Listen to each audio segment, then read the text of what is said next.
Kalian tahu nggak, obat anti COVID itu udah ada sejak dulu. Hampir gratis, ada di mana-mana, dan sangat mudah digunakan. Obat itu namanya masker. Saya tahu teman-teman pasti udah mati rasa dengar kata masker. Tapi bosan tidaknya kita nggak ada hubungannya dengan ampuh atau tidaknya masker ini. Memakai masker betul-betul mengurangi risiko penularan. Tapi ya sama seperti semua obat, cara pakainya harus benar, baru terasa khasiatnya. Yang pertama, anggap saya menular walaupun saya merasa sehat.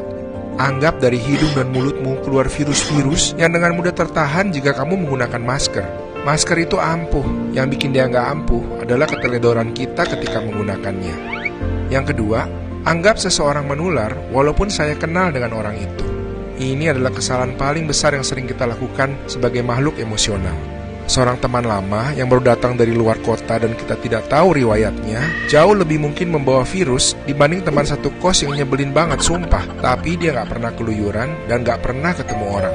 Selalu pakai maskermu untuk orang-orang yang kamu nggak suka dan juga untuk orang-orang yang kamu suka. Obat anti COVID ini beneran ampuh, apalagi ditambah dengan memperhatikan ventilasi dan menjaga jarak dan sentuhan. Ribut-ribut kenapa masih banyak orang yang keluar rumah gak akan menemukan jawabannya, karena semua orang punya jawaban yang berbeda-beda. Kenyataannya, hari ini kita semua pasti akan keluar dan bertemu dengan orang lain. Memakai masker adalah obat paling ampuh yang kita punya saat ini untuk memperlambat penyebaran virus COVID-19. Satu lagi, jangan sungkan jika menegur orang yang tidak pakai masker. Tegurlah baik-baik pakai hati, saya yakin yang ditegur juga akan tahu diri.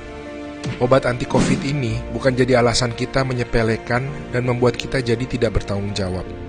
Tetapi ketika kita harus keluar dan bertemu orang, masker yang digunakan baik dan benar akan ampuh melindungi kita dan mereka yang ada di sekitar kita.